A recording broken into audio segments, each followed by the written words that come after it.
Those of you who may be joining us for the first time, my name is Sarah Davis, and I am one of the co-chairs of the 2020 Symposium for Teaching and Learning with Technology. As a reminder, the TLT Summer Series will continue to run Wednesdays through July 22nd. Symposium sessions are held in the morning from 10 to 11:30 Eastern Time, and Canvas Day sessions will be held in the afternoon from 1 to 2 p.m. Eastern Time. You can find a full program listing on the TLT Summer Series website that my co-chair Tim will be posting in chat. Recordings of the sessions are available on the TLT Summer Series YouTube channel, and you can find that link on our website as well. Please use the chat feature if you are having technical difficulties by sending a message to the panelists describing your issue or question. If you have a question for the presenters, please use the Q&A feature. You can post questions, upvote questions, and comment on questions using that Q&A feature. Our first presentation today is This Isn't Your High School Sex Ed Class, Dealing with Sensitive Course Content in a Digital Landscape. We will now turn things over to our first group of presenters.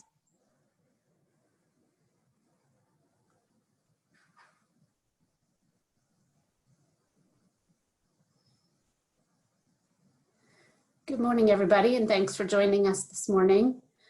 My name is Gina Gray. I'm an assistant teaching professor of kinesiology at the Scranton campus. And in a little while here, you'll hear from my co-presenter, Kate, from the Lehigh Valley campus as well. So our presentation today really focuses on how my course, which is a BBH course, is dealing with some of these sensitive issues, sensitive content. Obviously, when you're talking about sex, it's something that is personal to everybody and that everybody approaches differently. So we're just going to briefly take you through how I redesigned the course and how I partnered with Kate to redesign some of the content of the course to really better approach the sensitivity of the subject. So Kate, if you want to go to the next slide. Well, first I want to let everybody know that we're offering this presentation through something called Seedings, which is an interactive PowerPoint. So if you go to any device, and Tim, if you could post the link in the chat box. If you go to the link that's in the chat box, no registration is required. It will take you to this presentation. And in a few slides, there'll be the opportunity for you to answer questions or provide some feedback. So you can either watch as you're watching now, or you can log in from a cell phone, a tablet, a computer, another screen, however you want to do it. So without further ado, and also one of the things about this redesign is while we actually focus on trying to make this an interactive for a sensitive subject, it really does work for any program to get your students engaged, to get them talking, especially in the beginning of a class when they tend to be a little more silent and afraid to speak up. So without further ado, let's go to the next slide. So one of the biggest reasons why I decided to redesign this course was not just to increase engagement, because I certainly felt like that was lacking from the course, but also because after teaching the course for so many semesters, as a lot of you can probably relate to, things kind of start to feel a little bit stale and maybe in some cases even somewhat outdated. And those were really driving me to say something has to change here, but I wasn't quite sure how to do that, and also how to approach the subject. You know, how do you get them engaged with something that is so personal? So I also had to consider the next slide, the fact that, you know, it's a pretty prickly subject, right? When we're talking about sex, people have a lot of their own personal feelings and personal opinions here that are influenced by the media and religion and culture and all kinds of things, to the point where our culture almost has this sex overload to it. Our students today are growing up in this culture where they see and hear about sex essentially from the day they're born. So they're kind of surrounded by it their entire lifetime. And they're almost now to the point where they're kind of indifferent to it because they see it and hear it all of the time.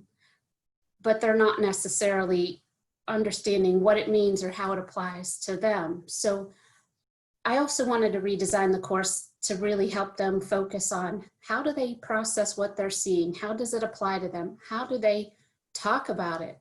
with other people, because we know that in our culture in particular, we really don't like to talk about sex, like not in a personal way. We'll talk about it generally, but not personally. How do we feel about it? How do we approach it?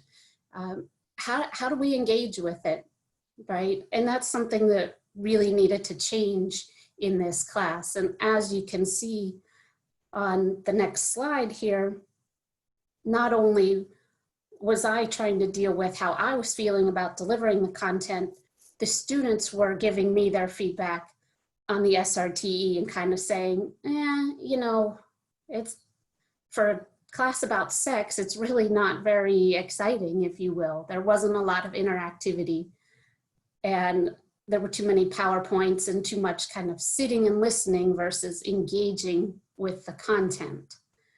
So things like, you know, they felt like they were wasting their time. Really,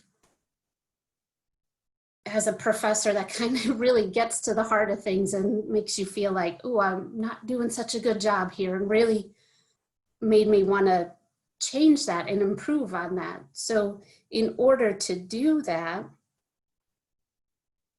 I had to figure out, where do I start? Which, you know, if you've worked at Penn State for any length of time, you know that there are a million resources out there for you, which is fantastic, but also a little overwhelming, because you don't know, where do I start and which one is going to be effective for me in this particular environment. So the one that I settled on finally to redesign the course was the Schreyer Institute's Course Design Academy, which when I went through it last summer was an intensive 4-day experience where, kind of like from 9 to 5 for 4 days, we're there going over, you know, pedagogy and theory and engagement and all of these subjects to help you figure out, how can you redesign your course. Part of that Course Design Academy, what we did was they paired each of the attendees with a design mentor. And this was where Kate came into play. Kate and I got paired up together and were able to work through some of the redesign of my course. And I'm going to let Kate talk a little bit about her role at this point. So I got an email maybe 2 weeks before the Course Design Academy saying, you've been paired with an instructor. And I didn't have much more information from that. And I was like, I was kind of new to my role at Penn State Lehigh Valley, which is a very small commuter campus located like near the New Jersey border, and kind of busy getting to know my own campus. So I get this email saying, you've been paired with this faculty member, you know, log into Zoom at this time. I was like, what am I going to be doing? And it kind of, you know, not knowing that information made me a little nervous. But even though in my head I was thinking chemistry, biology, math, like what the heck am I going to do about this? I log in and I meet Gina, and I was like, hi, what class are we going to redesign together? And she's like, human sexuality. I was like, oh, this is going to be a lot of fun.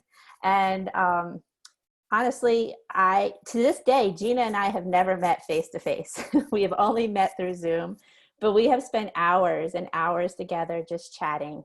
And while I am trained as an instructional designer, I really consider myself an instructional therapist. Because when I talk to faculty members, we really just talk about our love for education and what the goals are. And, you know, we facilitate these conversations that kind of help them themselves find the learning objectives that they need to make happen and different ways to make that happen. And so it was such a positive relationship that we formed that we decided to present on it together. So our first meeting was 2 hours. I would say we've put easily in 100 hours since then in all of our gatherings. And so the first thing we did was realize that I use a program called Seedings, which is the link that we shared. And it's a lot like Poll Everywhere, except I find that it is a little easier. The link is much easier to find and share it. And it has a bunch of different ways to interact with students on it.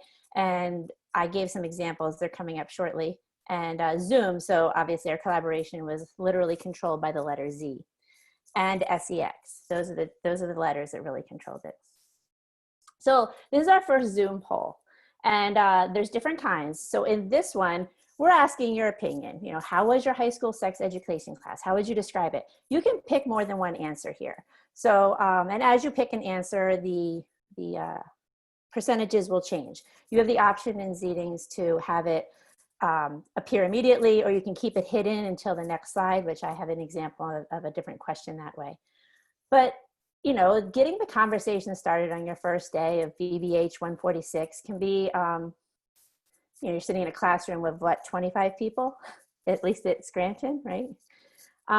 And so, you know, look, the different levels that everyone is coming into your class at is really all over the place. You know, 15% had an open and honest conversation, and 30% had the scare tactics. Some didn't even have a class, so this is their first experience, you know. Now in this one, you can drag the different answers up and down, so you can rank them. I think there's an arrow, or you can rank them up and down. So this is actually a kind of a famous quote, if you're in the biz, that comes from Dr. Ruth Westheimer. So we thought it was pretty important. So if anyone wants to rank anything, if you don't feel like participating, there you go. Yes. Really, the only answer was the space between your ears. I Googled every other thing that would be 6 inches on the internet, and you get a lot of answers. So that's how we did that one. Here's another one. You know, this is a very taboo subject. People are afraid to talk about it.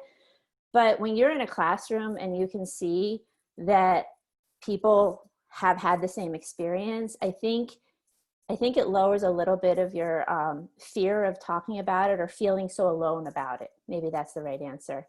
So you can see, you know, we have 19 responses, and almost 90% of the people have been or have known someone. That is a great angle for conversation. That's crazy. I'm sorry for all of that. And this is a word cloud. So you can add words here and they appear on the screen and they form a word cloud based on the most popular words. So, you know, how did you feel during your own journey? Was it awkward? Was it interesting? Was it empowered? There you go. That's a great word. And you can add these words for people to, you know, start conversations, small group conversations. You know, what was awkward about it? What was gross about it? What was empowering about it? And these will keep going as long as answers everyone was allowed to put in. And you can, in Seedings, you're allowed to pick how many words people can add. So it could be 1 word up to like 10 words. And you can see a lot of the answers that have appeared. And then finally, I'm very proud of Penn State. There is an undergraduate scholarship for research and services in LBGTQ, which was started by a Penn State professor with more than 20 years. And this is one of those ones, like maybe you're testing their awareness. So I'm not having the answer appear right away. It'll appear when I go to the next slide after, you know, I'll wait a certain number of responses.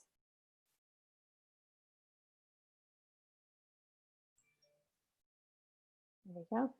And Anthony Jelly was the correct answer. So, and that is how Seedings works. Next.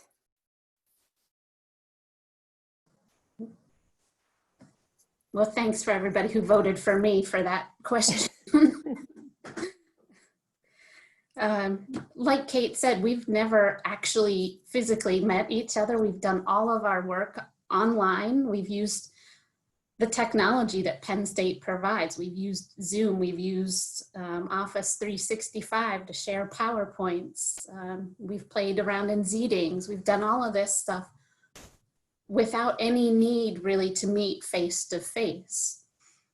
So the technology is there to allow this, especially because we're at different campuses. We were able to accomplish this redesign, again, without ever meeting face to face for 1 second. And we, probably have done 100+ hours of meetings and conversations through Zoom and through Office 365 to talk about, how do I want to redesign the class? If I want to increase the engagement, how do I do that? And these were just a couple of the things that I had done. I had to revise my PowerPoints. Once Kate got her hands on those, that was the end of my old version of PowerPoints, which honestly broke every rule there is to good PowerPoint design. So Kate helped me get those together and be a little more efficient with them and narrow them down. And that was really a challenge for me because I kind of got stuck in, oh, I have all this content I want to deliver. I've got to put it all out there, cram it into all these slides. But really this time in a redesign, I really had to look at that content and say, you know what really do I need to tell them about this? And what can they learn on their own about this?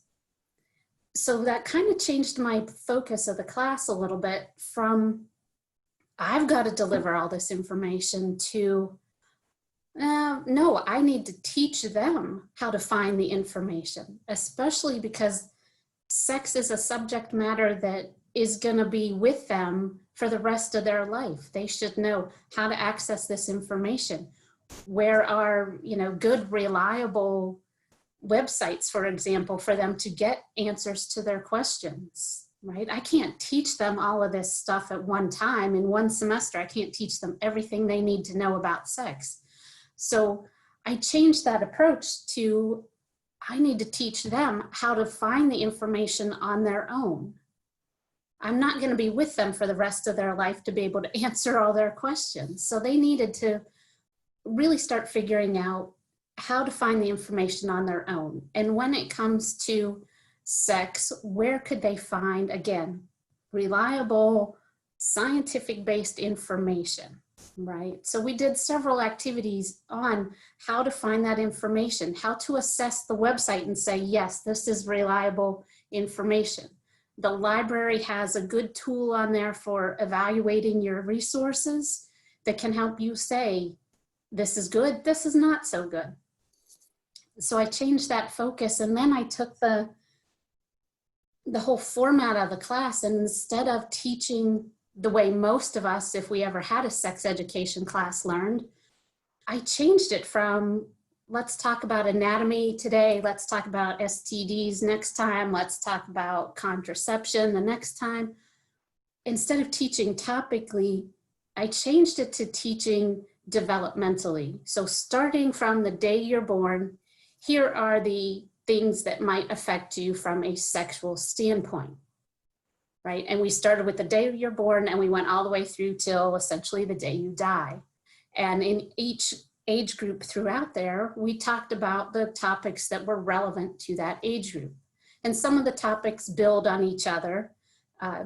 Things with sexual identity we introduce those when we're talking about children, and then we expand on them through adolescents and young adults.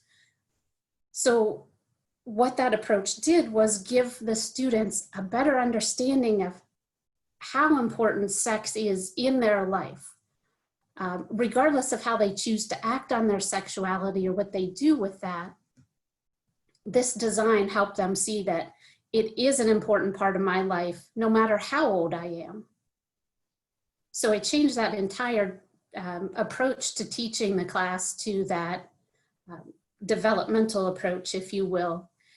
And with the new PowerPoints where they were finding information on their own and then engaging them more through Seedings, for example, because it's anonymous, especially with the sensitive content, they were much more comfortable with giving input to questions.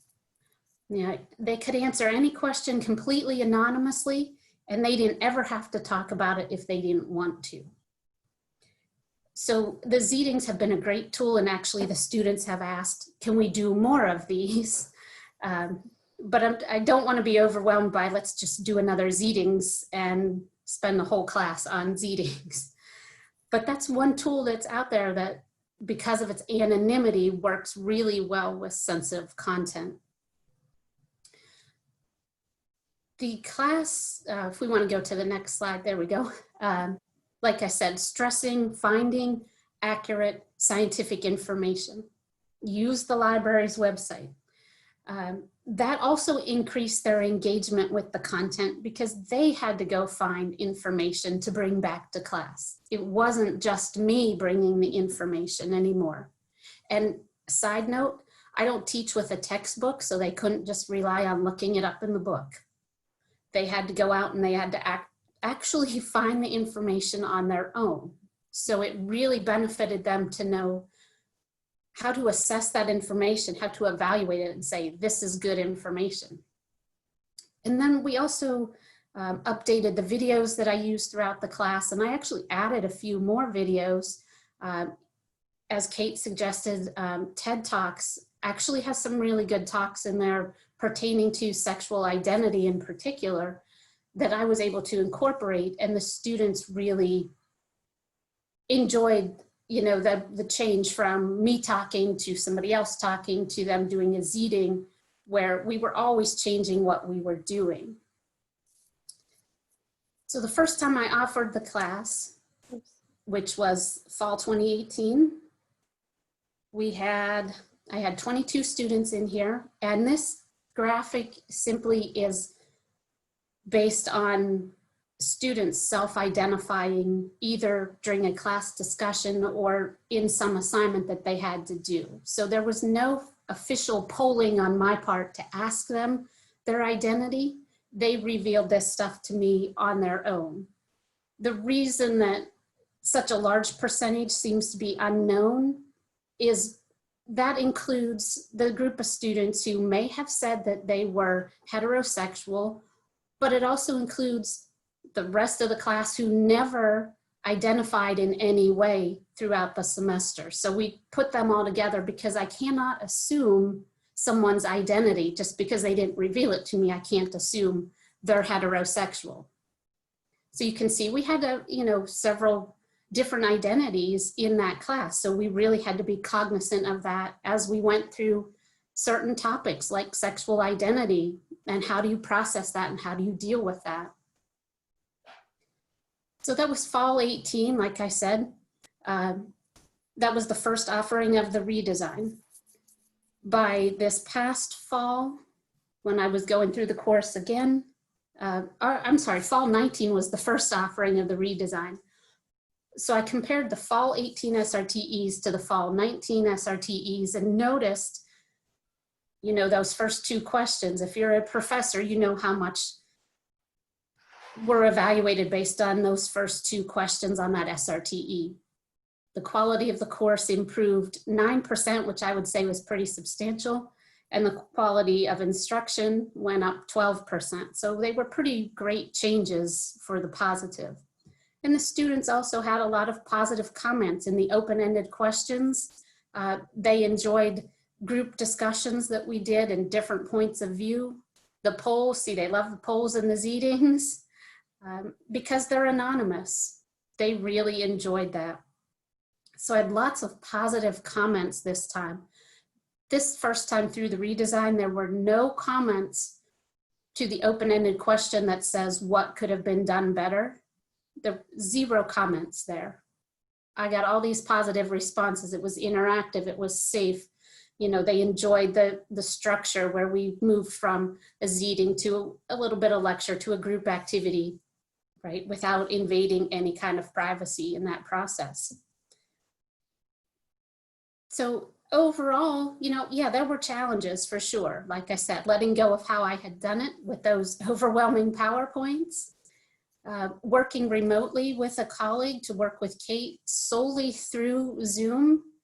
I'd say we did a pretty good job of it. New technology for me, really using Office 365 more, that was new for me. Using Seedings, that was new technology, very easy to use. And I really had to give up some control of my class, right? And teach them how to take some control instead of me always saying, here's what you need, here's where to get it. They started figuring that out. But overall, it was incredibly successful. Like I said, the increases in those 2 SRTE scores, student comments that were positive. All throughout the course, I gathered feedback from them very informally that really said, we like how this is going, we like the Seedings, we like talking with each other about the content. The changes overall were very, very well received by the students. And I even had an email from a student this past semester that said, thank you for teaching us about, in this case, it was about communication and healthy relationships, as she was seeing that in her own personal relationship and seeing how her relationship could be improved if they could improve their communication. So it was really successful from that standpoint. So are there any questions at this point?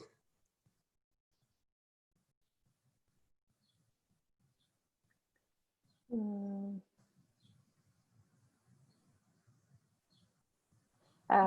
you want to add anything? I see that Red asked if the Seedings were free for audience engagement questions. Seedings is free. I do want to say that I'm not 100% sure it's been vetted through Penn State, but it is a free thing, a free resource. It's online. It's seedings.com, and if you have a .edu address, you get the full mode of it for free. So there's no in-app paying or anything like that, and people can just join it simply by adding a link, and you control the presentation.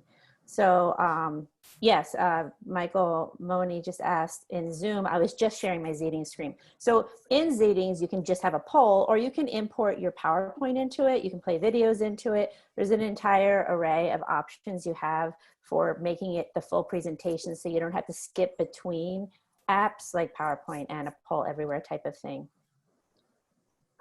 Carrie Kugler just asked for you, Gina, given the current decision to go back in the fall, how do you plan on doing this type of engagement in the fall? I guess continuing the same way? Mostly continued the same way. I mean, Seedings we can do from anywhere. We don't all have to be in the same room together. So even if I would choose to teach at least partly online for the class, we could still use the Seedings for some engagement. And then also small group work. If I'm gonna teach partly online, breakout rooms in Zoom are great for that, where they can work together with each other. So those are a couple of things I'm still planning to do this fall. Whether I'm going to teach it face-to-face or online or some hybrid or whatever it looks like. I still want to have that engagement piece because the students really like it. And I think it's very impactful for them to have that experience. I do want to say that with Seedings, there is no formal training. I just taught myself really, but so I don't know if Penn State is going to maybe help with that or get it vetted through them. But the great thing about Seedings is you present, so there's no it'd be very difficult for like a Seedings bomber to come in, because the only time that your Seeding is available is when you as the owner present it. On the flip side, I cannot send this Seeding out to an asynchronous class and say, fill out the polls. It has to be done while I'm presenting it. So it is a synchronous type of interactive tool that can be used at conferences like this, in a classroom, or things like that. I use it a lot in my first year seminar to get students to answer a couple questions about, setting up rules for the classroom and things like that. But for the most part, as long as you have some classroom techniques for keeping everyone under control, sometimes they get a little silly on Seedings and then I just shut it down. I'm just like, okay, we're done with anonymous polling here.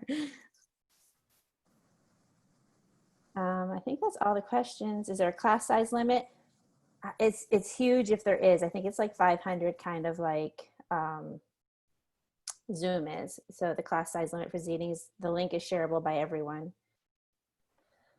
Did you also provide framework for small group discussions, since the students like that in your class? So how did you foster the small group discussions?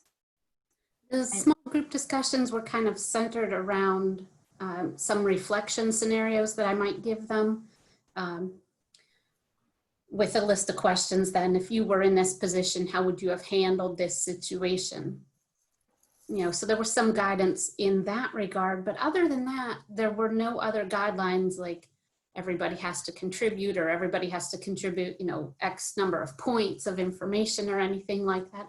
I kind of let it play out on its own because, again, it's a sensitive personal subject and some people are going to be more willing to talk about it than others.